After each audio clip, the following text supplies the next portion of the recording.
La conferencia el día de hoy tiene que ver con negociación, uso y costumbres en negociaciones internacionales. Este tema es uno de los principales temas que abordamos en el curso de Broker Internacional, porque ya es una parte medular, es donde nosotros tenemos que directamente enfocarnos al momento de la negociación. Entonces, en todo proceso de negociación hay un proceso de aprendizaje y luego viene el proceso donde ya nosotros inmediatamente empezamos a ponernos a realizar el tema de la negociación. Para esto, cuando entramos en un entorno internacional, tenemos que conocer algunas variantes que nos van a ayudar a poder manejar esas situaciones de una manera mucho mejor. Entonces, vamos a definir rápidamente estos temas y de ahí pasamos justamente a verificar esas variantes o usos y costumbres que se les llama. Entonces, en la negociación, si vamos a ver los objetivos, la idea es de que la negociación tiene elementos que van a ustedes a verlo durante toda la presentación, que tiene que ver con las posturas e intereses de las partes. Entonces, nosotros cuando vamos a negociar con un comprador internacional, siempre vamos a tener una postura y un interés. La postura básicamente es la posición que nosotros establecemos en la negociación, es como nosotros planteamos la propuesta a la otra contraparte, y la otra contraparte también tiene su postura, tiene su posición, y esa contraparte nos devuelve a nosotros alguna información en retroalimentación a la manera como nosotros planteamos la partida de la negociación. Entonces, lo que nosotros esperamos es que la interacción de estas posiciones o posturas permitan llegar a un encuentro, un equilibrio en el cual ambas partes nos acerquemos y prácticamente llegamos a un punto de acuerdo. Para eso nosotros entendemos que tenemos zonas límites de negociación, donde nosotros podemos decir, debajo de este límite ya no me es rentable negociar, debajo de este límite ya no aceptaría una propuesta, y también tengo mi zona óptima, ¿no? La zona óptima, que es la zona donde yo puntualmente ganaría mucho dinero. Entonces, cuando tenemos esos márgenes en la negociación, surge ese concepto de la zona de negociación, que es donde nos tenemos que encontrar con los compradores internacionales, de tal manera de que haya un encuentro entre mi zona de negociación, donde yo tengo mi óptimo y mi mínimo, y la zona de negociación del comprador, que tiene su óptimo y su mínimo. Hay un punto de intersección. Cuando hay el punto de intersección, la negociación se lleva a cabo. Pero no hay que olvidar que al principio hablamos de lo que son las posturas y luego los intereses. Entonces, cuando hablamos de las posturas es lo que exteriorizamos, tanto en el lenguaje verbal, en el no verbal, es como vamos vestidos, es como nosotros nos planteamos en la negociación, como nos paramos en la negociación. Pero los intereses tienen que ver con la manera que, o sea, con lo que viene de fondo en la negociación, o sea, cuál es nuestro real objetivo en la negociación. Y este concepto es vital porque en las negociaciones nosotros no sabemos con qué negociador vamos a trabajar. Entonces, cuando estamos en el curso de Broker Internacional, siempre les decimos a ustedes que es importante que nosotros podamos tener en cuenta quién es el negociador. Es más, se estudia hoy día el negociador. No solamente estudias la empresa que está representando el negociador, sino estudias al negociador. Y se tiene que estudiar sobre todo la reputación del negociador, porque eso lo precede. Hay negociadores que ya se hacen fama de ser negociadores duros, implacables, negociadores cerrados. Hay negociadores que sí te dan un espacio de negociación. Entonces hay que validar esa información antes de entrar a una negociación. Por eso es que en la negociación, la etapa de preparación de la negociación suele ser una etapa muy importante. Y esa etapa de preparación de la negociación implica recabar la mayor cantidad de información de nuestra parte. Y esto a veces suena un poco redundante, porque es como que tienes que aprenderte bien lo que tú tienes, pero es así. Algunas empresas salen a negociar sin ni siquiera tener claro las herramientas y fortalezas que tiene su organización, no las conoce. Entonces, En la parte de preparación de la negociación tengo que yo saber bien cuáles son mis fortalezas, mis conocimientos y también saber cuáles son las partes y cuáles son los conocimientos del negociador por la parte del importador. Entonces, de esa manera ya nosotros empezamos a tener una información clara, tanto de mi lado como del lado de él, para poder saber si voy a entrar a un entorno de negociación colaborativa, que le llaman esa negociación de la escuela de Harvard, que es una negociación integradora, no es una negociación distributiva, donde prácticamente los dos apuntamos a un win-to-win. O sea, los dos queremos que la torta crezca y no queremos hacer una negociación distributiva donde si tengo 100%, yo digo, yo quiero el 70 y el 30. Entonces, mi concepto siempre es, yo oculto información para poder ganar posición y ellos perderán posición porque no tienen la información adecuada. O en todo caso, si yo soy un negociador en el cual tengo poder de negociación, soy más grande, le aplico pues el poder de negociación y sencillamente lo achico a la contraparte y de esa manera gano mayor porcentaje en la torta de la negociación. Pero esos tipos de negociación, si bien es cierto, van a permitirles a ustedes tener éxito, son negociaciones de corto plazo, son negociaciones que no generan relaciones, porque a la larga el comprador se da cuenta que ha sido de una u otra manera sorprendido y al final esos costes lo va a asumir, pero no va a volver a caer en el mismo error. Entonces, no puedes estar quemando ese tipo de situaciones porque ganarás mucho en una primera etapa, pero luego esas negociaciones no podrán ser sostenibles en el tiempo. Entonces, estos conceptos de lo que hablamos en la negociación son importantes porque tenemos que encontrar una postura adecuada y también tenemos que reconocer cuál es nuestro interés, porque el interés es lo que internamente yo ya sé, ya tengo preconcebido, es a donde yo quiero llegar. Entonces, si yo expongo mi interés a la otra contraparte, tengo que estar muy atento si la otra contraparte tiene el mismo espíritu, la misma capacidad de darme esa información.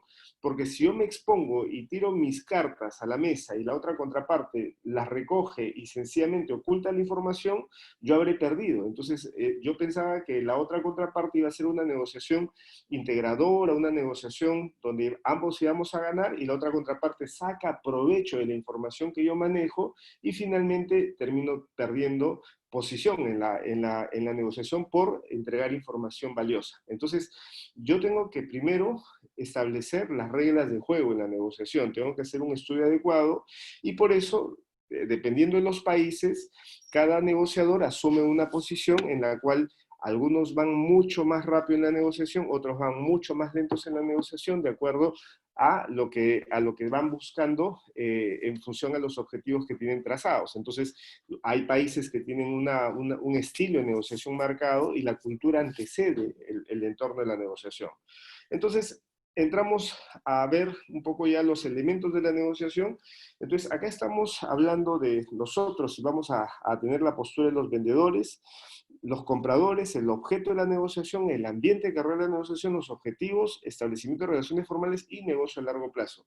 Estos conceptos, como les habíamos mencionado, tienen que ser tomados en cuenta en la negociación porque a veces también se usan estos componentes para poder forzar una negociación, en el sentido en que, por ejemplo, nosotros, si queremos negociar con compradores internacionales, los ambientes en los que hay que trabajar son siempre, tienen que ser adecuados para ambas partes. O sea, a veces cuando viajamos a un país y los negociadores saben que venimos de Latinoamérica, entonces ellos saben de que ya a priori estamos con 14 horas de jet lag, saben que cuando llegamos a ese país vamos a tener siempre ese acomodo en nuestro horario para poder reacomodarnos al horario en el que ellos se encuentran. Y si nos mandan a negociar en horarios que para nosotros son madrugadas, que durante toda la vida hemos estado durmiendo, entonces obviamente nos van a agarrar en una situación en la cual no vamos a estar mucho más cómodos. Pero obviamente a veces uno dice, es coincidencia que me hayan puesto la reunión en esa hora, pero a veces no, a veces ya son tácticas de la negociación que son tácticas muy duras, pero ellos ya se preparan de esa manera porque de una u otra manera te cogen cansado. Entonces eso también afecta el tema de la negociación. Entonces el ambiente de la negociación, los objetivos de la negociación, esas relaciones formales y el negocio a largo plazo son conceptos importantes que no solamente hay que teorizarlos. Los temas de la negociación tienen que ver con esos aspectos en comercio internacional que tenemos que concentrarnos, ¿no? O sea, tengo que tener claro, como les digo, el producto o servicio que voy a negociar. Porque acá, si bien es cierto, hay temas que van a ir alrededor de la negociación, temas de distintas índoles, yo tengo que tomar en cuenta siempre el motivo central de la negociación. A mí no me están mandando a obtener el mayor beneficio en la negociación, sino me están mandando a cerrar un negocio que me permita ser sostenible en el largo plazo. ¿Y por qué menciono esto? Porque nosotros, cuando negociamos internacionalmente, debemos saber de que hay un concepto que se llama los costos de transacción, y estos costos de transacción implican la dificultad de entrar con un cliente nuevo. Entonces, muchos negocios internacionales se caen por el concepto de los costos de transacción, y eso implica el proceso de aprendizaje por el cual tengo que customizarme, tengo que setearme con un cliente nuevo de tal manera que hasta conocer cómo trabaja, conocer su forma de responderme, conocer cómo voy a reaccionar ante los requerimientos que él me haga, eso implica un acomodo de mi negocio hacia cada cliente que voy teniendo. Si tengo un cliente nuevo que es muy exigente en ciertos puntos que yo no tengo y me va a implicar una reconfiguración de mi negocio, lo más probable es que me va a desgastar, y si ese cliente solo cierra un negocio conmigo, entonces habré perdido mucho tiempo en un cliente que probablemente la utilidad que me da la única operación no justificaría los cambios o las customizaciones que tengo que hacer. Entonces, yo tengo que mirar cuando voy a hacer el tema de negociación, el foco de la negociación, el objetivo que buscamos los exportadores al momento de hacer negociaciones son negocios sostenibles en el largo plazo. Obviamente hay que tratar de garantizar un precio adecuado en la negociación, hay que tratar de entender el motivo de la negociación en función a un producto y los servicios que vienen de lado. Hay que ser muy técnico en lo que son las especificaciones técnicas, nosotros lo tenemos que conocer mejor que nadie. El precio lo tenemos que manejar, tenemos que tener los rappels. Si ustedes recuerdan el concepto de rappel, los rappels son los precios en función al volumen de venta. Entonces, si me piden 1000 unidades, o me piden un container, y me piden 10 containers, o me piden 100 containers, o me piden un metro cúbico, yo tengo que saber cuáles son los precios en función a cada volumen de transacción que vamos a trabajar. La entrega y el lugar también tienen que ver con los Incoterms. También tengo que estar preparado para poder resolver cualquier negociación Incoterm. Tengo que hacer mi costeo antes de entrar a la negociación. Y los servicios y garantías son temas adicionales, valores agregados que en la negociación van. Hay que saber usar las fichas en función a cómo va a desenvolverse la negociación. Entonces, yo tendré mi esquema de 5 o 10 puntos que yo tengo como valores agregados, pero no los voy a soltar a menos que el comprador me vaya requiriendo punto a punto, de tal manera que yo uso esos ganchos para poder tener una negociación más efectiva. Entonces, todos esos aspectos lo tratamos en la negociación.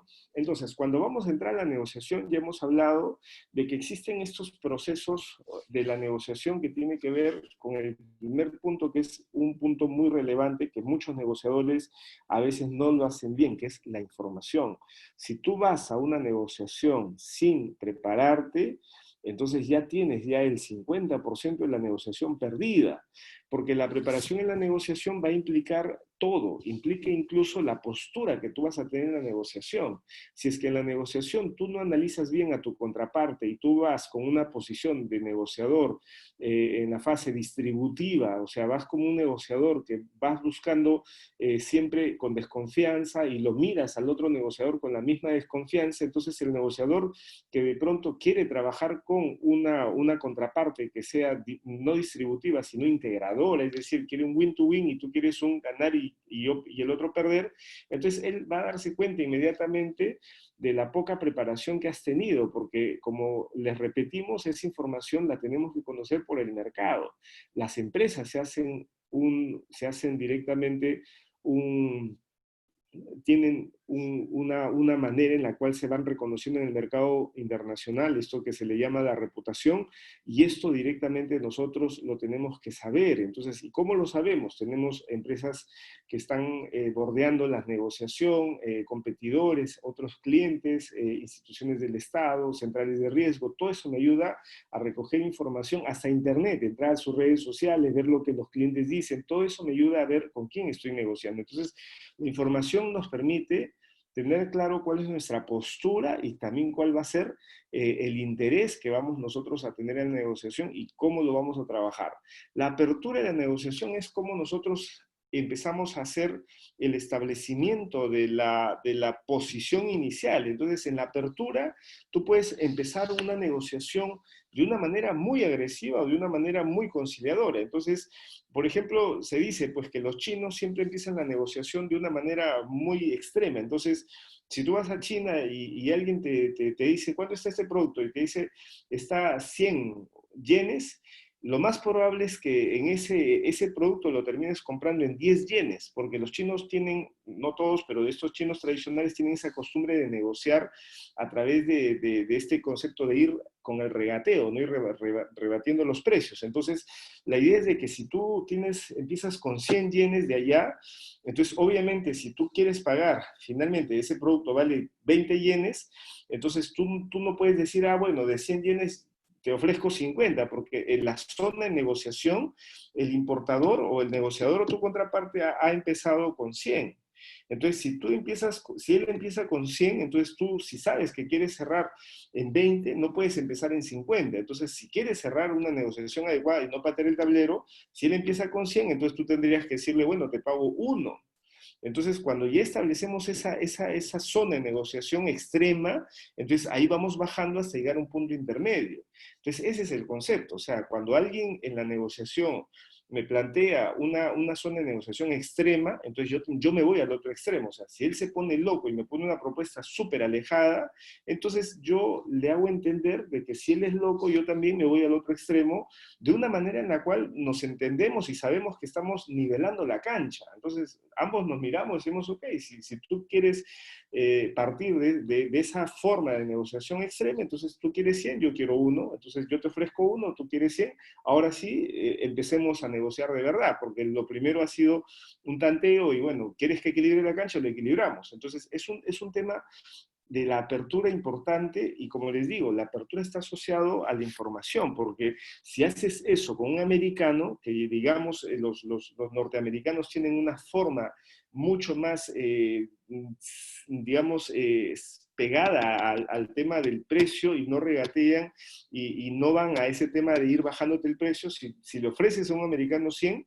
el americano sencillamente se para y se va, no va a entrar al juego de decirte uno y a ver cómo llegamos a un punto intermedio. Entonces, hay que entender también las aperturas en función a los usos y costumbres. Y este concepto de los usos y costumbres es aquello que norma la negociación en cada país. Entonces, los usos y costumbres son esos aspectos que tú debes reconocer que tienen en los distintos países los negociadores.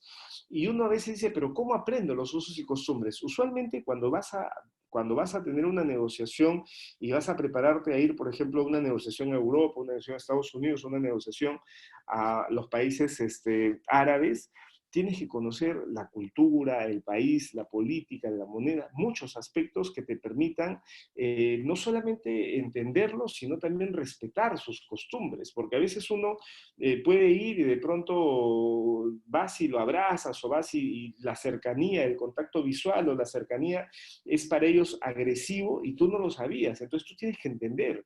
Es como cuando viene un árabe y tú estás acá parado y el árabe se va a parar muy cerca a ti, te va a respirar básicamente, te va a respirar a la cara. Entonces obviamente eso para nosotros puede ser un síntoma de que me estás robando mi espacio, pero culturalmente ellos son así, o sea, cuando estás parado el árabe se pega muy cerca a ti por cultura, no es porque quiere darte un beso, quiere ser hostil contigo, pero si tú no entiendes el tema cultural, entonces probablemente tú pierdas oportunidades de negociación solamente por no conocer cuáles son los hábitos y costumbres, nuevamente los usos y costumbres costumbres de negociación, no solamente en la parte de la negociación pura, sino en la parte cultural y el respeto que tenemos que tener por las personas, ¿no? Entonces, si, por ejemplo, si a ti te gusta beber tus tragos y te vas a un país árabe, puedes tener muchísimos problemas. Entonces, todos esos aspectos van directamente a formarse dentro de la información y la apertura para poder nosotros centrar una negociación adecuada en función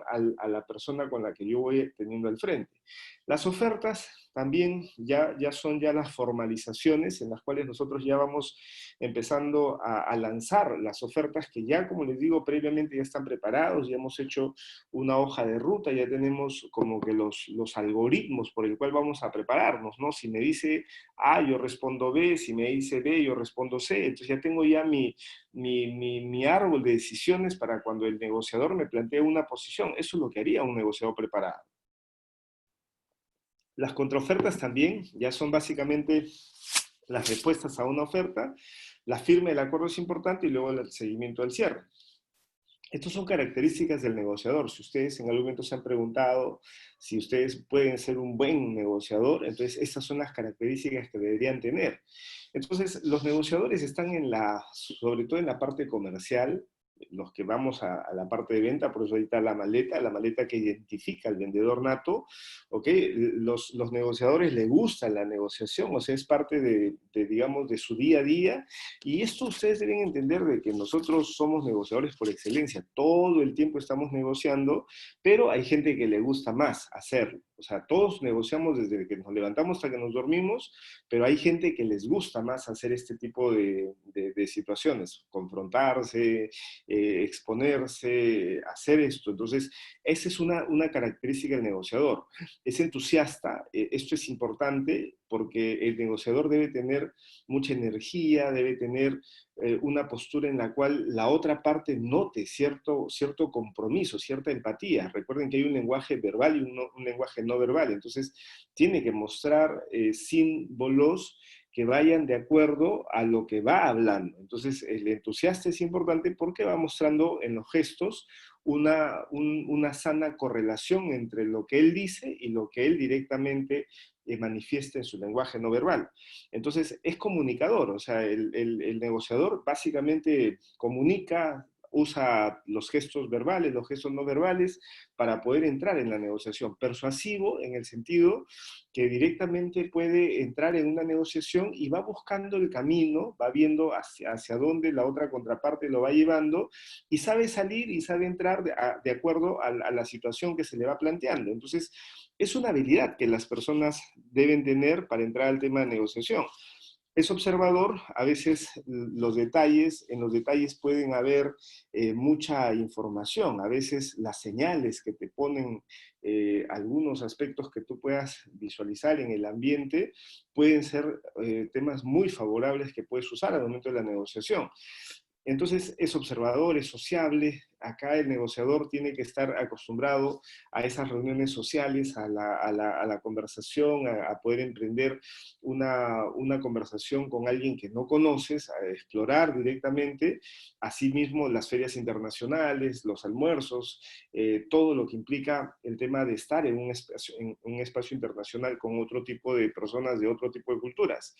Respetuoso, y como le digo, el ser respetuoso no solamente significa el que yo sé que soy respetuoso con mis costumbres y con mi cultura. El ser respetuoso significa respetar las culturas de los otros, para lo cual tienes que conocer las culturas de ellos. La honestidad, yo creo que es un aspecto que es transversal en todas las culturas. Acá sí, en la negociación, no hay pues un país, si hablamos de una negociación adecuada, un país en el cual haya algún tipo de valor anti la honestidad. O sea, la honestidad es un aspecto que los negociadores que vamos a apuntar a una negociación a largo plazo poseemos. Es una de las primeras reglas que tenemos que tener para no quemarnos ni quemar la empresa a la que representamos. El profesional significa el ser el vendedor preparado, o sea, el vendedor que va con el speech, el vendedor que va con sus técnicas de cierre de venta, el vendedor que ha hecho su tarea antes de llegar a la negociación. Meticuloso, firme, autoconfianza. Esos son aspectos que también le permiten a la persona, a pesar de que puede estar en un esquema donde puede tener muchas posibilidades de perder la negociación, esta, digamos, seguridad o autoconfianza que tienes le puede permitir entrar, mantenerse vigoroso y tratar de salir airoso ante una negociación que podría ser muy compleja debido al tamaño de la empresa o debido a que el producto, digamos, no tiene el potencial como para poder hacer una venta mucho más agresiva. Ágil, resolutivo, tomador de riesgo, paciente, creativo, eficiente, son otros aspectos que son importantes cuando uno va a evaluar el tema del negociador. ¿Ok? Entonces, estos son los dos temas que hablamos al principio, de que la negociación puede ser distributiva o integradora, y este tema distributivo no es bueno, porque el tema distributivo, como habíamos hablado, es yo gano y tú pierdes, o yo pierdo y tú ganas. La distribución básicamente hace que siempre una parte, lo más probable es que vaya a perder. En cambio, en la negociación integrativa, nosotros buscamos encontrar lo que llamamos los intereses fundamentales o cuál es el objeto principal de la negociación y cuáles son los objetos que para nosotros podrían ser objetos no principales sino secundarios. Entonces, cuando yo voy a una negociación con varios puntos que voy directamente a establecer. Por el lado nuestro, quizá un aspecto importante en la negociación podría ser los precios. Entonces yo voy y digo, si a mí me han dicho que venda palta y quiero negociar este producto, un contenedor de palta para adelante, entonces yo tengo que llegar a una negociación en la cual probablemente tenga que llegar a $2.80 el kilogramo de palta. Entonces ese es mi objetivo de lograr, y quizá la empresa pone como ese objetivo el objetivo principal de la negociación. Entonces yo voy y yo quiero cerrar 2.80 para arriba, ese es mi interés. Entonces yo no lo manifiesto, o sea, dentro de la negociación hay múltiples temas que yo voy a tratar. Uno de los temas va a ser el precio, que para mí es lo principal, todo lo demás es accesorio. Pero para la otra parte, el otro negociador, no necesariamente el precio va a ser su tema principal. Va a ser un tema importante, o sea, tampoco va a ser que él va a pagar $4, $5, pero es un tema en el cual él podría hacer cierta concesión, porque digamos que él lo que está buscando actualmente no necesariamente tiene que ver con el precio, digamos, está dispuesto a sacrificar un poco de precio siempre y cuando le garanticemos una forma de pago que para él sea más adecuada. Es decir, si él me dice que en la negociación él quiere un 30-70%, es decir, 30 anticipo y 70% a 15 días del arribo del producto, entonces para él eso es más importante que el precio. Entonces, por ese requerimiento, él podría eventualmente permitir que el precio que él tenía como óptimo, que sería un 2.60 o 2.50, podría aceptar un 2.80 siempre y cuando le demos esa concesión en el tema de lo que sería la forma de pago. Entonces, cuando vamos tratando la negociación, como les había dicho inicialmente,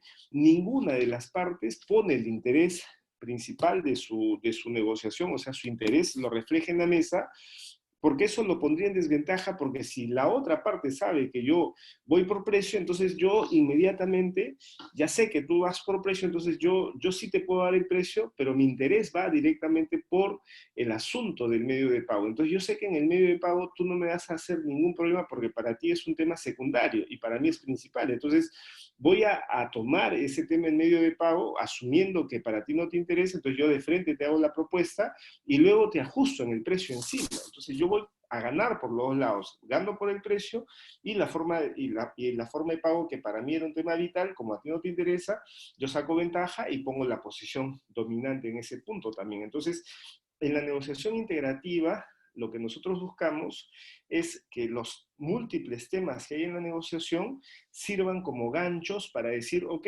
en esto yo me pongo duro, en esto yo puedo darte alguna prenda o en este punto yo puedo ceder. Entonces yo voy cediendo y voy poniéndome firme en algunos puntos hasta llegar a un acuerdo en el cual el equilibrio de los puntos fuertes, principales y secundarios haga conveniente la negociación para ambas partes. Y de pronto cuando salimos de la negociación, ambas partes sabemos que hemos ganado más ha sido una negociación mucho más abierta. Entonces, esa es la negociación integrativa.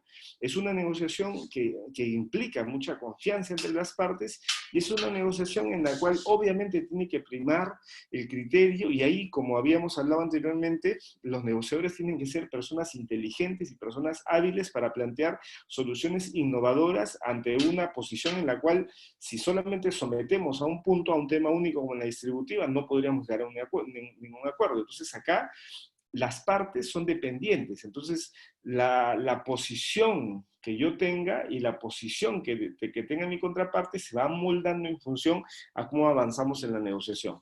¿Ok? Acá, como habíamos hablado, acá son tomadores de las, o sea, cada parte toma la porción que le corresponde, acá no, acá damos y tomamos en función a lo que se va negociando. El tiempo disponible acá es corto, acá es prolongado, porque es una negociación que podría tomarnos más tiempo, pero llegamos a un buen objetivo. Esto es el equilibrio de poderes unilateral y acá es equilibrado. Entonces, acá no hay un tema de que yo ejerzo un poder dominante, aunque podría hacerlo, sino acá los dos entramos a una negociación lateral, donde básicamente llegamos a un acuerdo colaborativo. ¿Ok? Cuando hablamos de las técnicas, esto también lo estamos mencionando hace rato que decíamos, ¿no? En las técnicas de negociación podemos entrar a una técnica colaborativa, pero cuidado, ya hemos hablado. Si vamos a entrar a una técnica colaborativa, tenemos que saber que las dos partes apuntamos a ese concepto, porque si tú vas a ser colaborativo y la otra parte va a ser confrontacional, entonces puedes perder acá mucha posición en la negociación e incluso puedes darle información a alguien que no se la merece. Entonces, ese tema tienes que siempre estudiarlo y está en la preparación antes de la negociación o en el preludio, ¿no? Antes de iniciar la negociación, empezar con algunas preguntas de rigor, empezar a ver hasta qué punto la otra contraparte está dispuesta a colaborar y en función a eso puede fluir la negociación y si no, sencillamente patear el tablero y retirarse, que sería el extremo en el caso que tú te des cuenta que la otra contraparte no quiere hacer una negociación colaborativa. Pero bueno, si vamos a entrar a la confrontación, tenemos que reconocer por lo menos que estamos ante una negociación de confrontación, donde acá hay técnicas de presión que tienen que ver con el desgaste, el ataque, las tácticas engañosas, el ultimátum, exigencias crecientes y autoridad superior. Esto de acá ya son formas en las que nosotros nos podemos dar cuenta que estamos en una negociación de presión, que las vamos a tener, en la cual tenemos que saber, uno, reconocerlo y saber cómo salir de esas técnicas que pueden dárselos contra nosotros.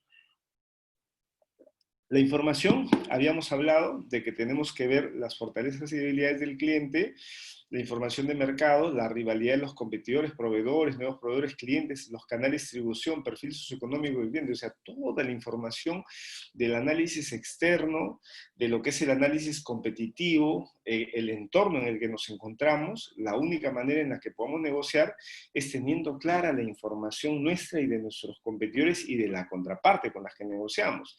Hay que ver cuál es la posición de la empresa, hay que analizar si es que la empresa está en una solvencia, si la empresa está perdiendo participación de mercado, si la empresa con la que voy a negociar tiene competidores muy agresivos, si los productos que tiene la empresa los puedo encontrar en otros competidores en caso que tuviera la necesidad de ir y dejar de negociar con él.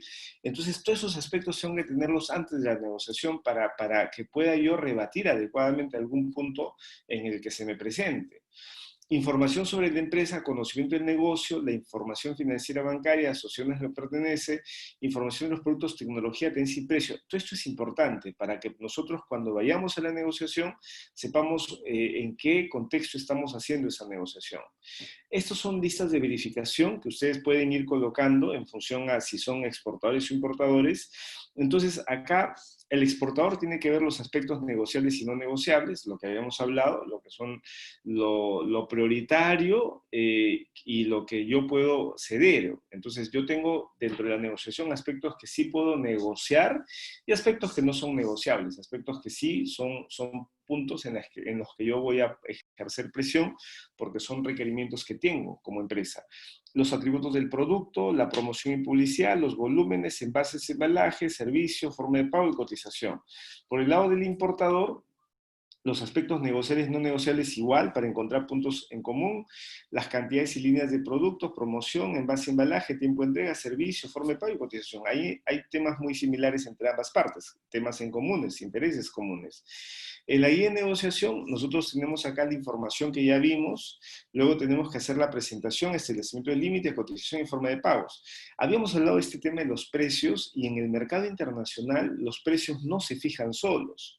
Cuando nosotros vamos a acercarnos en una negociación internacional, tenemos que darnos cuenta que los precios están amarrados al punto en el cual yo entrego la mercancía.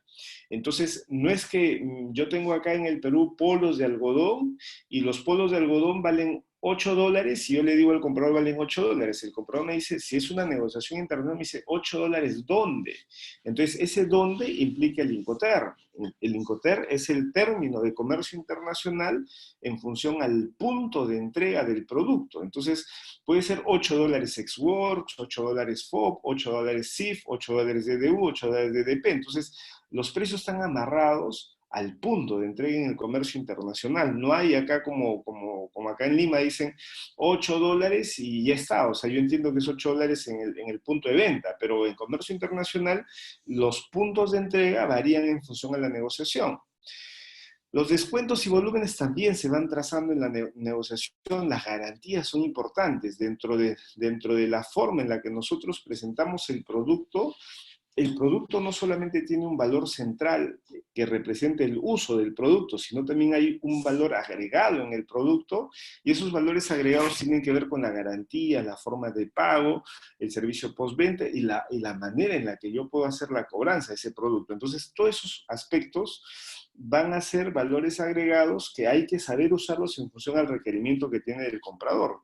Entonces, como les había dicho, lo que para nosotros puede ser un tema secundario, para algún comprador puede ser un tema fundamental. Y cuando llegamos a encontrar esos aspectos en común, en el cual canjeamos el aspecto que para nosotros es negociable con lo que es fundamental para él, y nosotros nos ponemos duros en el aspecto que es para nosotros fundamental y para el otro es secundario, llegamos a un buen acuerdo. Porque básicamente nadie está perdiendo, porque todos estamos ganando el aspecto que queríamos defender.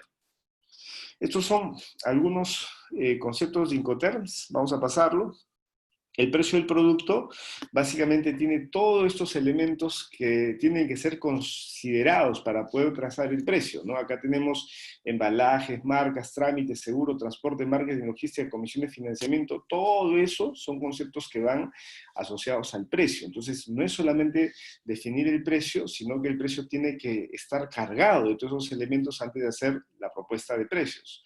Los temas legales también son importantes porque nosotros, cuando negociamos internacionalmente, nosotros tenemos una marca patentada o unos derechos o un registro de marca acá en el Perú.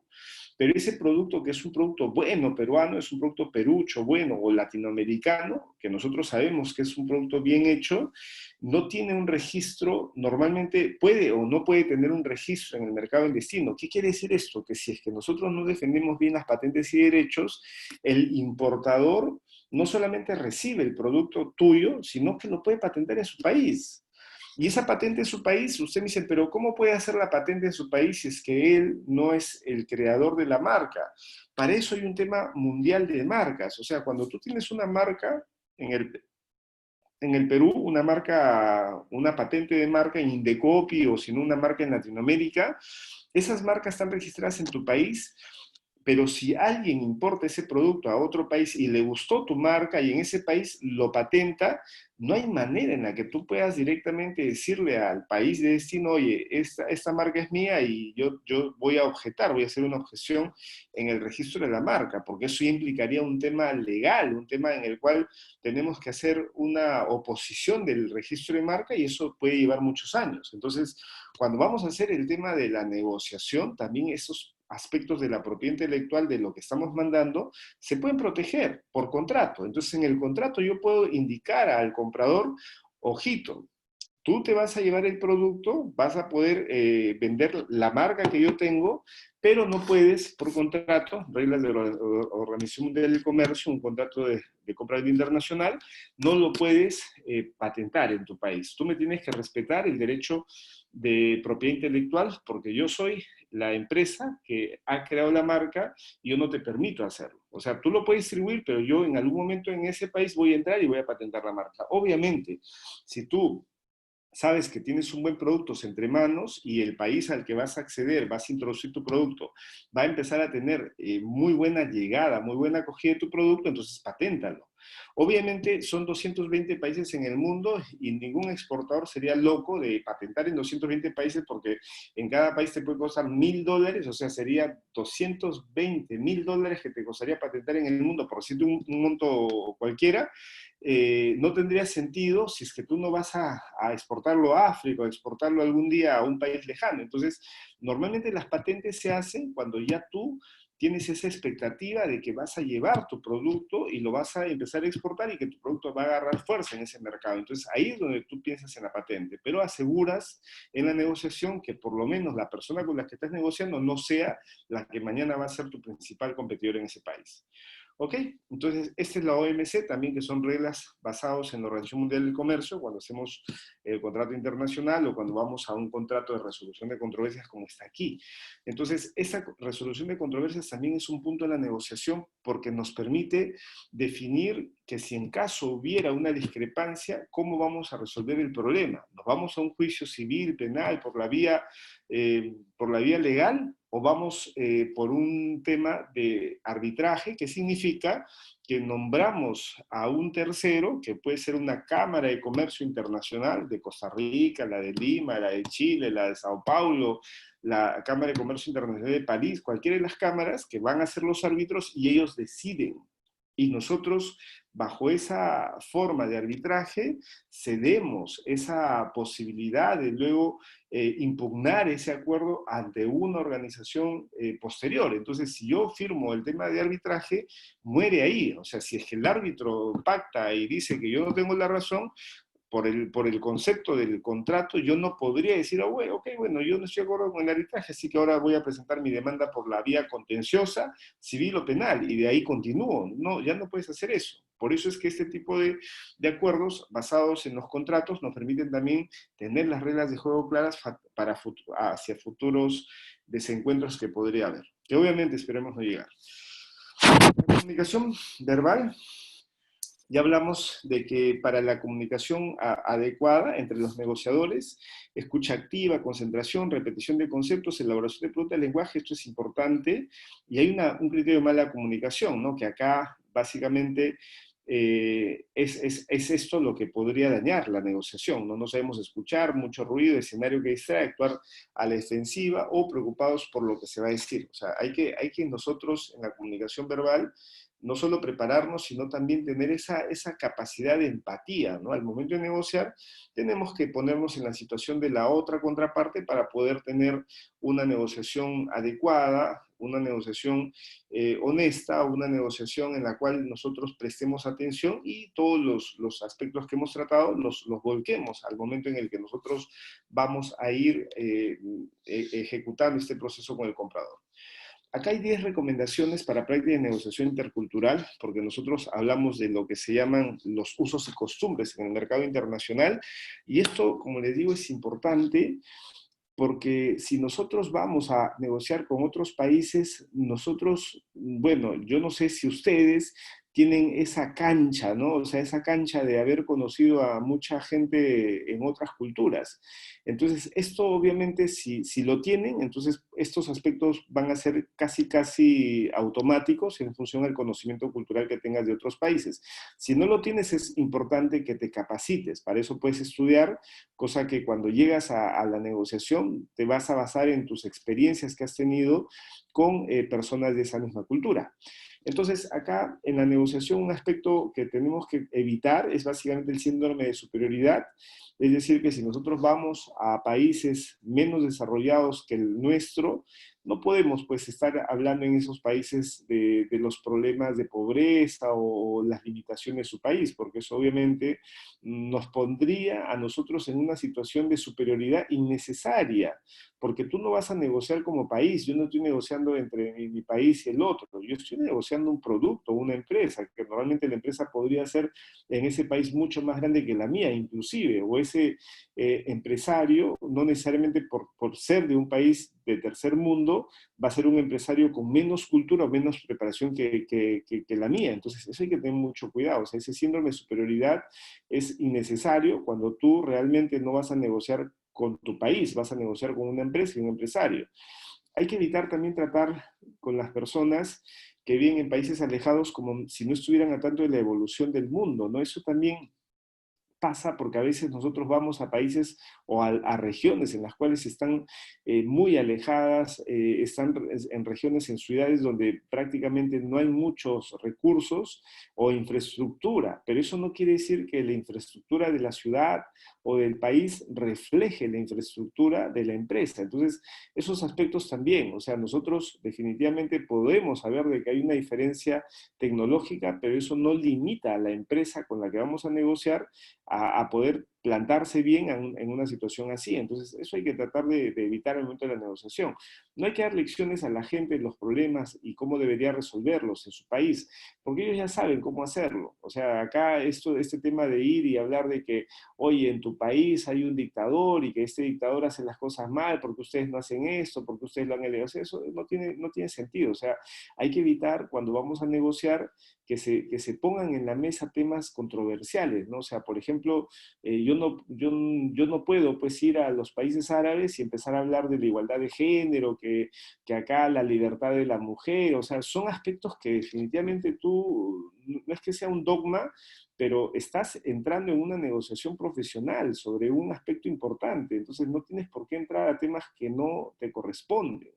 Entonces, eso es importante, o sea, y eso va también el punto 4, ¿no? Evitar temas polémicos que son objeto de debate y tienen enfoques en diferentes culturas. Hay temas donde hay personas que sí, por más buen negociador que sea, no te lo van a permitir porque también tienen el carácter y van a decir, oye, no te metas en este aspecto y desde ese momento puedes empezar mal por un tema que es totalmente innecesario en una negociación en el cual tú vas con una postura técnica hacia un objetivo específico.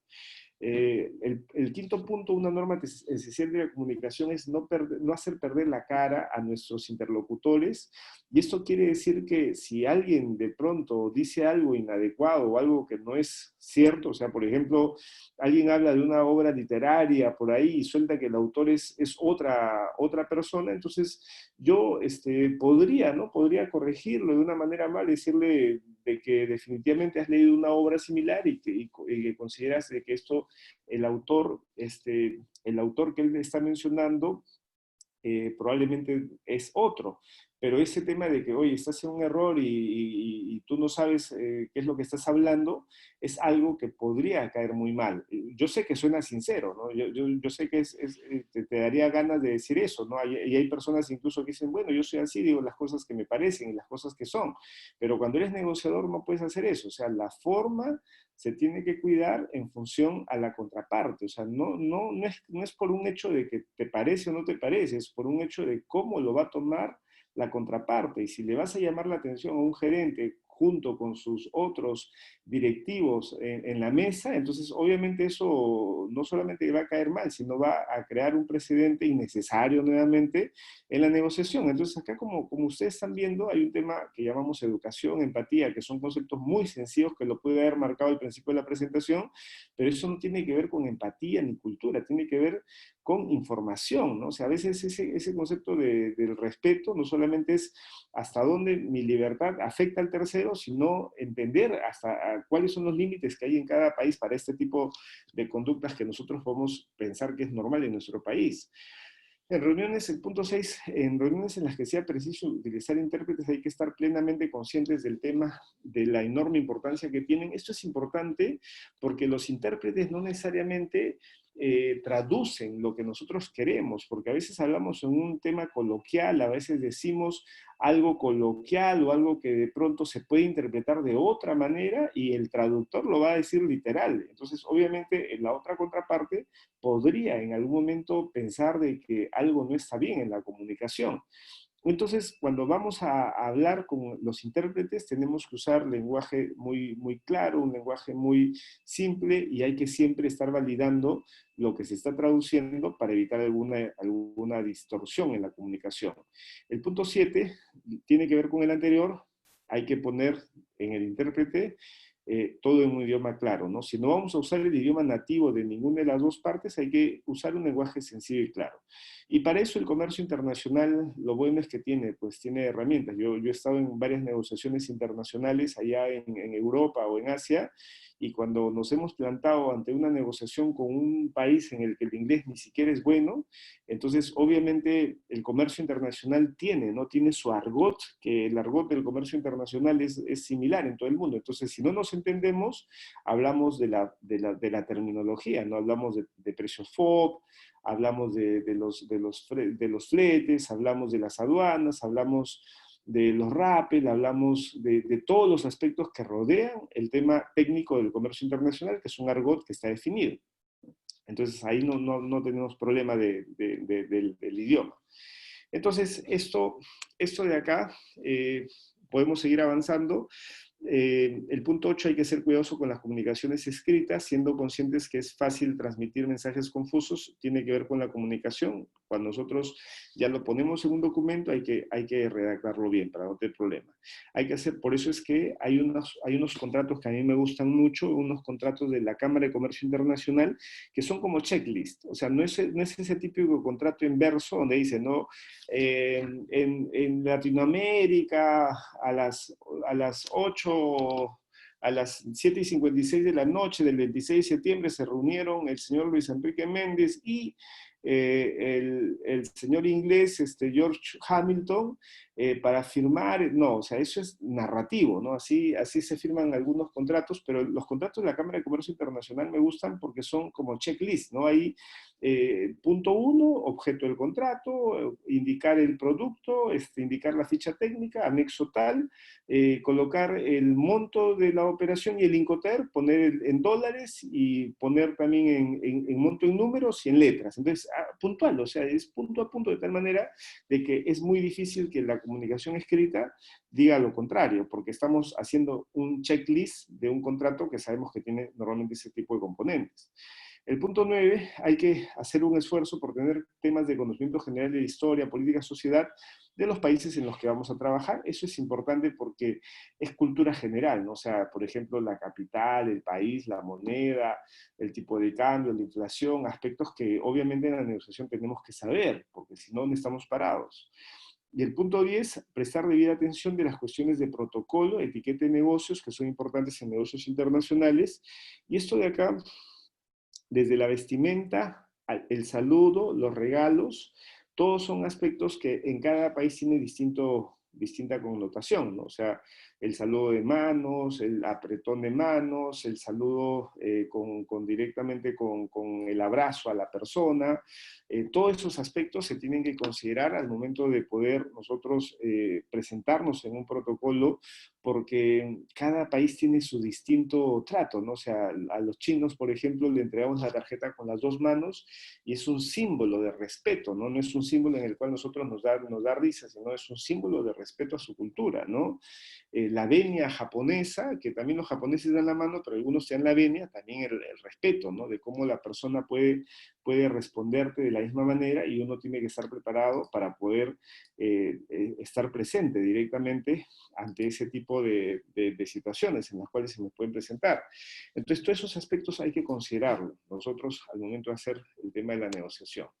Bien, luego acá hay una guía que no me va a dar mucho tiempo para poder enseñárselas en concreto, pero básicamente esto es una muestra de lo que ustedes pueden encontrar directamente en estudios, en tesis, en información que pueden recopilar, para que cuando vayan a un determinado país sepan cuáles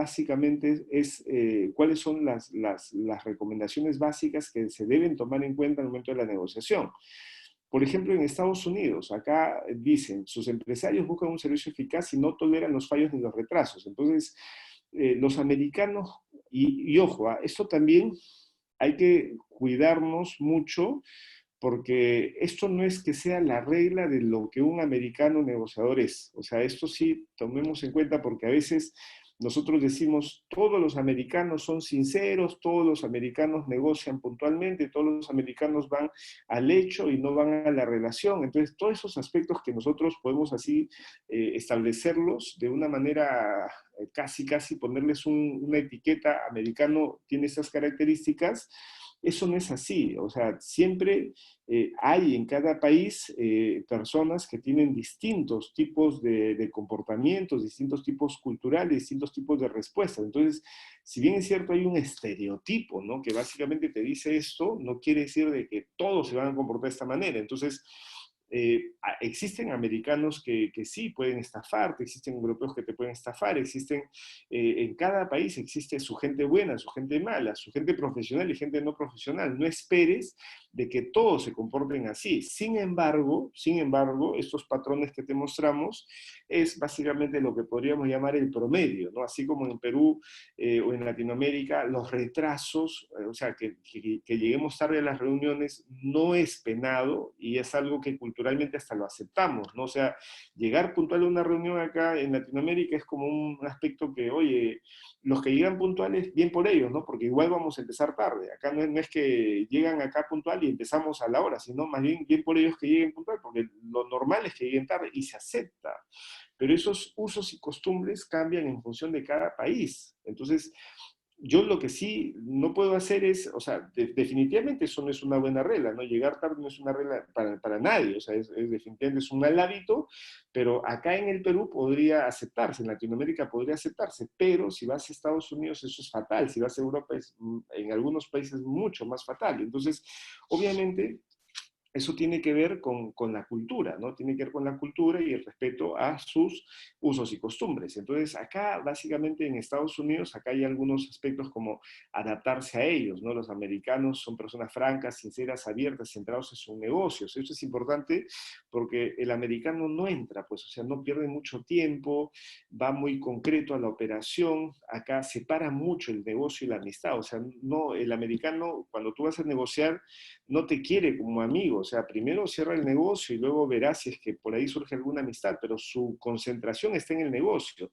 Legalistas en el sentido en que, por ejemplo, nosotros como latinos siempre buscamos hacer negocios donde nos sintamos bien con nuestra contraparte. Entonces, a veces solamente conversando con la contraparte, empezando a dialogar, empezando a tratar algunos temas, nos damos cuenta cómo la persona es, porque en el idioma y en la forma en la que hablamos, entonces manifestamos también nuestras conductas y salen hábitos buenos y malos cuando conversamos. O sea, esto de que una persona que es delincuente podrá ocultarse, ¿no? Porque se pondrá serio, un terno, y de pronto lo veré muy formal y todo lo demás.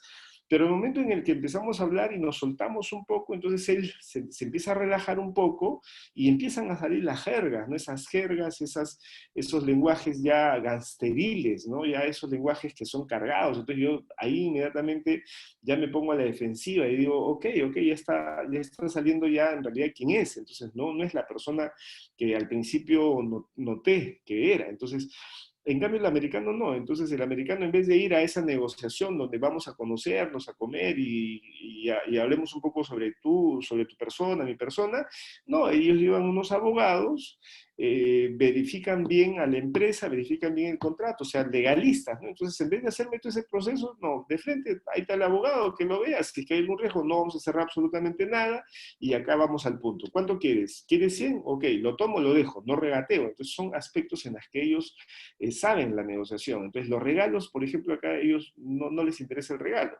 La relación directa exigen hablar un inglés de calidad, utilizar un intérprete supone un filtro, ya que la relación no es directa, además un coste supone un coste grande. Entonces, son aspectos que ya hay que considerar en este mercado.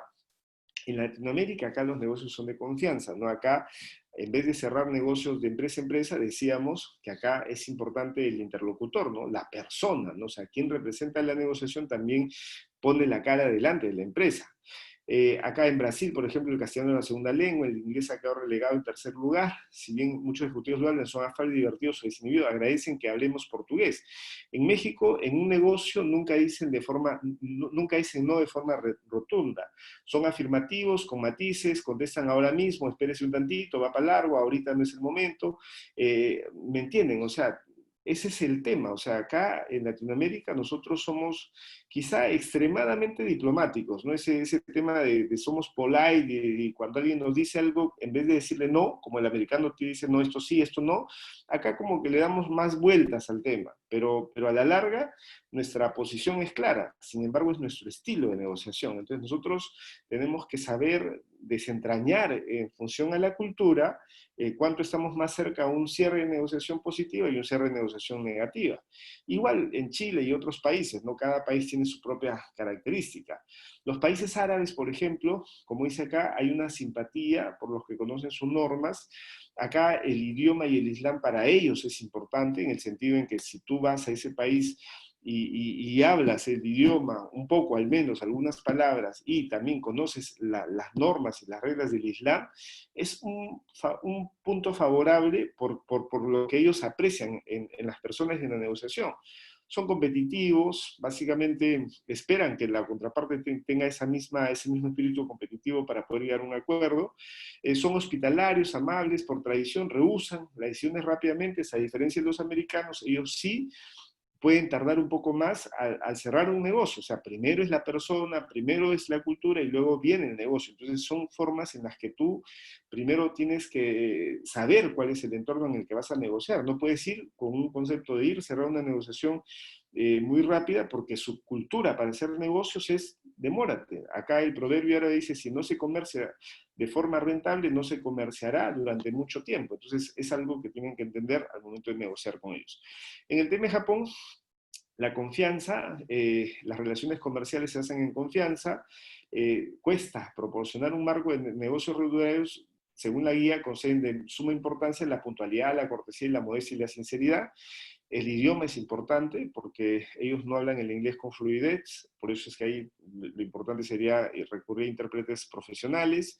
Hay que estar informados, los japoneses son muy informados, por lo cual nosotros tenemos que trabajar de la misma manera. La saturación es lo que hablamos, los saludos, la venia, eso tomarlo en cuenta, los regalos, ¿ok? Es mejor hacer un regalo institucional representativo de nuestra compañía. Entonces, la planificación total de los japoneses es un tema importante, ¿no? El tema del protocolo, el tema de los tiempos, el tema de cómo iniciar la negociación, el idioma, aspectos que ellos toman en cuenta.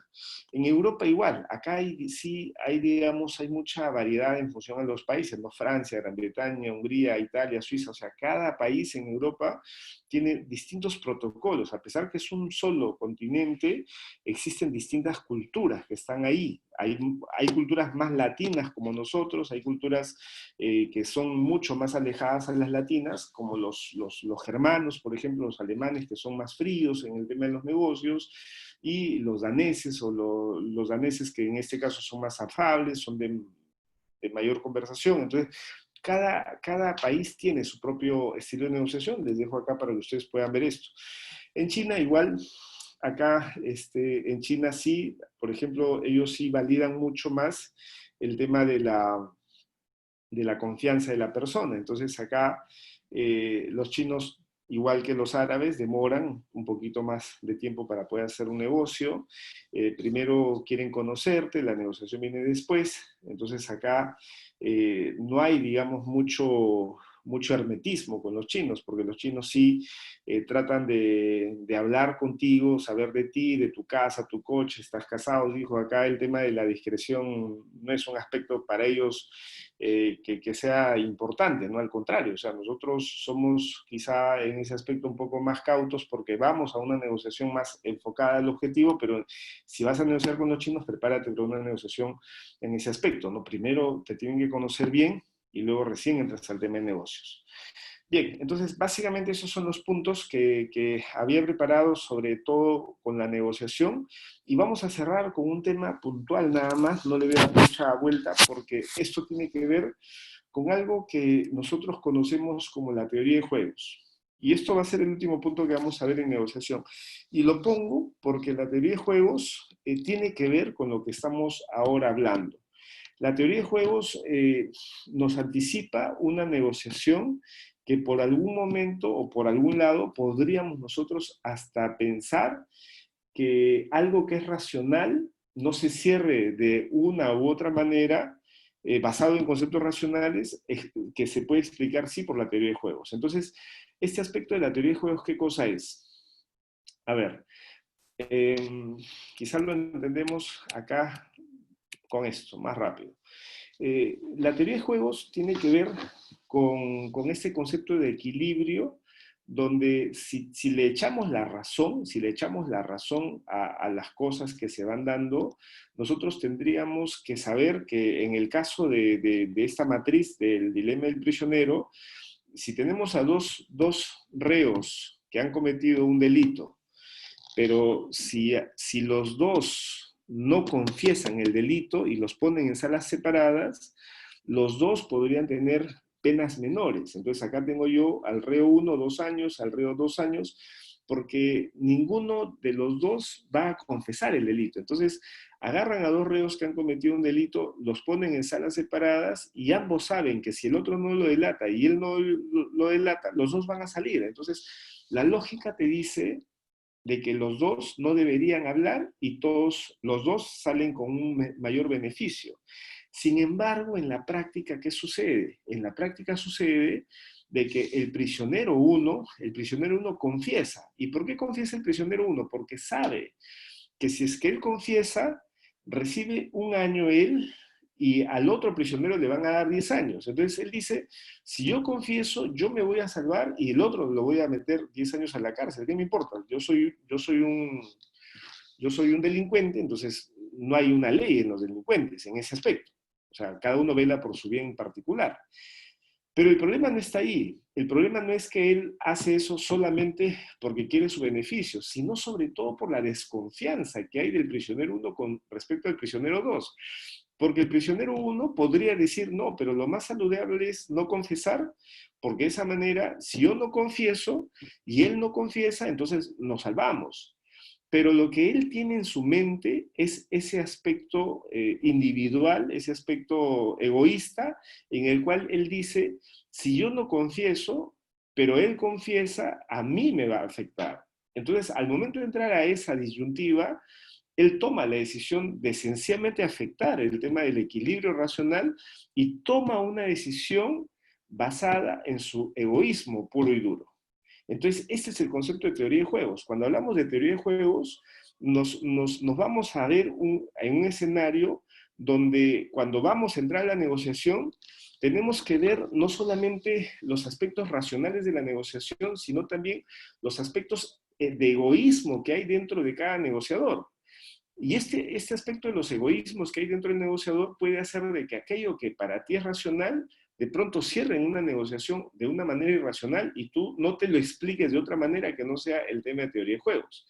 Entonces, para eso, lo que se tiene que hacer es básicamente buscar, como habíamos hablado al principio, esa combinación entre lo que es la postura, lo que es el interés de la parte y lo que es lo que hablan en teoría de juegos, que es la matriz de pagos, ¿no? Es los sacrificios que uno puede hacer para lograr un objetivo final. Entonces, en este concepto de la teoría de juegos es importantísimo que nosotros reconozcamos cuáles son los intereses de la contraparte para poder nosotros anticiparnos a una jugada que puede que sea no racional. Para que me entiendan esto, aparte del ejercicio del dilema prisionero, hay varios casos, ¿no? Llevado a la teoría de juegos, pero por ejemplo podría reflejarse hasta en temas de las elecciones, ¿no? Que nosotros en todos nuestros países vivimos el tema de las elecciones, pero por ejemplo si en determinado lugar se escoge a un candidato que no es el idóneo, uno dice, si nosotros escogiéramos al candidato idóneo, entonces debería salir el candidato que tiene mayor preparación. Sin embargo, nosotros vemos que se elige un candidato que no es el idóneo. Y normalmente ese candidato que no es el idóneo puede ser elegido por una amplia población. Pero cuando nosotros analizamos y decimos, pero ¿por qué la población amplia toma decisiones sobre un candidato que no es el idóneo si es que hay un candidato que tiene mayores galardones para poder ser, digamos, un representante de esa nación? Luego vamos a analizar esa población que para nosotros podría ser una decisión irracional, el tomar una decisión electoral por ese lado, y nos damos cuenta que ellos, esa población, nunca ha recibido un beneficio adecuado de ningún candidato, ya sea el idóneo o el no idóneo. O sea, siempre han sido una población olvidada que prácticamente le da lo mismo si es que entra un candidato bueno o un candidato malo. Porque al ser una población que no ha recibido beneficios por ninguno de los lados, entonces lo más racional para ellos sería colocar un candidato que podría ser contracorriente.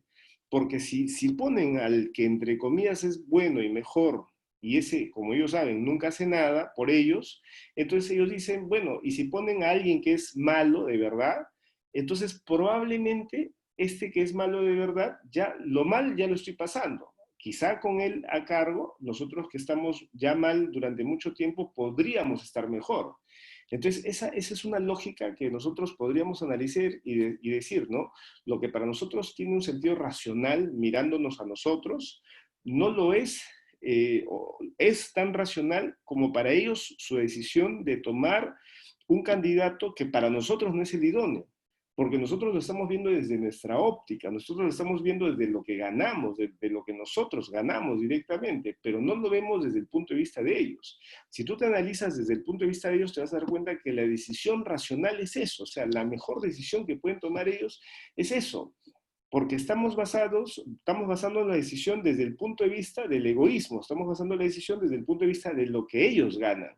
Pero es la misma decisión que tú tomas, o sea, yo tomo la decisión donde yo voy a ganar más. Entonces, basado en ese punto, no podemos nosotros juzgar y decir, esta gente no sabe elegir y elige lo peor. No, ellos están optimizando, o sea, están haciendo optimización. O sea, si tienes ese tema de teoría de juegos donde uno hace sus medidas matemáticas, o sea, esas fichas y dices dónde gano y dónde pierdo, ellos están apostando a ganar más, porque ya no van a perder nada.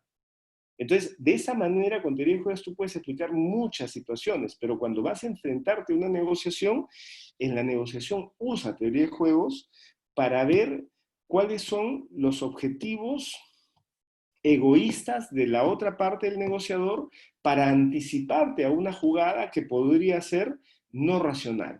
Entonces ahí te vas a dar cuenta de un concepto adicional que tiene el tema de negociación, que es el problema de portafolio, o la teoría de portafolio que le llaman, que es un conflicto entre los intereses individuales del negociador y los intereses de la compañía. Entonces, alguien me dirá, pero yo hasta donde he entendido la presentación, los intereses de la compañía están relacionados a los intereses del negociador. Ciertamente sí, pero el negociador es una persona, como tú o como yo, y nosotros como personas tenemos nuestros propios intereses, nuestros propios egoísmos.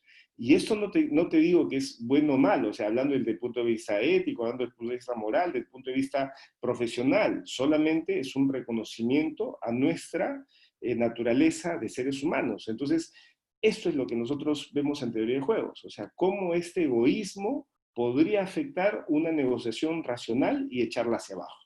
¿Ok? Entonces, les dejo nada más este concepto de teoría de juegos porque acá hay mucha información de cómo se realizan negociaciones con la teoría de juegos y yo los invito a poder repasar un poquito más esta presentación y todo lo que ustedes pueden encontrar de teoría de juegos en negociación van a ver que los va a ayudar a convertirlos en profesionales que van a anticiparse. Entonces, de esa manera, lo que trato de decirte es que al momento en el que tú hagas una negociación y los cálculos te digan que eso es lo racional y se cierre de una manera irracional, entonces busca la explicación en teoría de juegos. O es eso, o sencillamente te ha tocado negociar con una persona que no es nada hábil y sencillamente tomó una decisión pésima. Pero si no es una persona tonta, una persona idiota, aplica teoría de juegos y probablemente encuentres una respuesta para aquellas cosas que definitivamente no tienen mucho sentido. Listo, señores. Espero no haberlos confundido. No sé si hay alguna pregunta puntual antes de retirarme. Eh, Juan y Gaby dicen el modelo de contrato de la Cámara de Comercio Internacional. A ver si lo encontramos rapidito. No sé si hay otra pregunta más rápido, me lo dicen. En el manual de broker que está en la plataforma está. En el manual de broker que está en la plataforma está. Contratos SI. Modelo de contrato, ya, acá está. Y entonces se los voy a mandar, el modelo de contrato de la CCI, pero también, como les digo, este modelo de contrato está en el aula, también ahí lo tienen. Así que, por favor, de ahí también lo pueden sacar. Les voy a pasar en este momento el modelo de contrato para que ustedes lo puedan tener, ¿ok? Este modelo de contrato, como les digo, es un modelo, como ven, bien compacto, ¿no? O sea, básicamente ahí está el modelo con punto a punto. Entonces ahí ustedes pueden revisar y no van a tener ningún problema en establecer las pautas del contrato. Listo, ahí tienen su modelo de contrato. Bien, señores, ¿alguna otra duda puntual? ¿Ninguna? ¿Cuál es la mejor táctica defensiva si no tengo por negociación por diferencia en tamaño, capital, proveedor pequeño a cadena? A ver, cuando nosotros vamos en una negociación y tenemos una posición dominada, porque si tú eres una empresa muy pequeña y vas a negociar con una empresa grande, en principio tienes que trabajar con una estrategia o una postura de negociación reconociendo que tú definitivamente tienes una postura dominada. Esto siempre se los digo a los empresarios porque a veces cuando tú vas a negociar con una empresa grande, eh, tienes que saber de que muchos de los aspectos que la empresa va a decir los vas a tener que aceptar porque no tienes el poder para hacer esa negociación y rebatir algunos parámetros de la negociación. Entonces, una de las primeras reglas es eso, ¿no? Es aceptar la postura de negociación que te corresponde, porque si tú te pones y tratas de, digamos, de la cancha, la tratas de nivelar, no tiene mucho sentido porque de verdad no hay que nivelar nada, tú estás por debajo. O sea, el ejemplo más práctico te lo doy cuando tú vas a firmar con un banco una tarjeta de crédito, el banco te va a dar una serie de requisitos y te dice, léelo y fírmalo, pero no te dice, léelo, cambia lo que tienes que cambiar y fírmalo, sino léelo y firma lo que está acá. Y si tú dices, oye, ¿tengo que dar una letra en blanco? Sí, tengo que pagar, sí, tienes que pagar eso, y lo puedo quitar, no. Si no quieres, ándate y vete, no, nadie te obliga a firmar. Entonces, eso hay que tener cuidado porque estamos en una negociación subordinada. Igual con un comprador internacional. Los compradores internacionales ya tienen ya unos parámetros de negociación y te dicen, mira, acá está el modelo de contrato, estos son mis términos de negociación, los tomas o los dejas. Entonces tú lo analizas y si es que esos términos dan en tu conveniencia, o sea, puedes aceptarlo, entonces dices que sí. Si no puedes aceptarlos, dices que no y te vas. Nadie te obliga a directamente a aceptar algo que no te conviene, pero los términos de negociación implican justamente eso, ¿no? Analizar la capacidad de la otra empresa, ver si te conviene y si te conviene entras y si no, no. Pero no estás, digamos, en ese concepto de plantarte y hablar con la empresa y decir, bueno, yo quiero estos términos, no, sino yo miro lo que ellos me ofrecen, si me conviene bien y si no, no. Lo que sí lo que sí es importante en esos términos de negociación, por eso es que a veces negociar con empresas muy grandes tiene esa desventaja, ¿no? Donde ya ahí no hay mucha negociación, si quieres verlo. Ahí básicamente es una aceptación de condiciones o no aceptas condiciones. Pero lo que sí se puede hacer en ese tipo de negociaciones es a la larga, o sea, a medida que vamos avanzando con la otra contraparte, mostrarle quizá algunos valores agregados que tiene nuestra empresa, nuestro producto, nuestro servicio, que hace que nosotros tengamos algo más personalizado y esos aspectos personalizados sí los podemos usar luego como un valor agregado que la empresa puede reconocer a fin de darnos de pronto algún tipo de característica fundamental. Entonces te hablo, por ejemplo, de cafés especiales, ¿no? O sea, los que compran café en el mundo tienen cafés de todas las empresas y compran por volumen. Si yo soy un exportador de café peruano, si quiero entrar en una negociación un poco más lateral, sabiendo que soy pequeño y estoy trabajando en un grandote, puedo tener un café especial, ¿no? Si soy café Tunki, si soy un café con premiaciones internacionales, si soy un café fair trade, soy un café comercio de lo que es orgánico o de kosher, halal, todos esos aspectos pueden darme un valor agregado. Si tengo huella de carbono, si tengo, todos esos aspectos pueden generarte algún beneficio. Entonces, habría que irme por el valor diferencial de mi empresa y de mi producto antes del tamaño. Bien, bien chicos, entonces hasta ahí vamos a cerrar la presentación del día de hoy. Yo les agradezco mucho su tiempo, espero que la presentación les haya gustado. He tratado de ponerme en dos o tres posturas de negociación para que ustedes puedan entender el tema, pero ya saben que el broker internacional tiene que manejar el tema de negociación de una manera muy adecuada.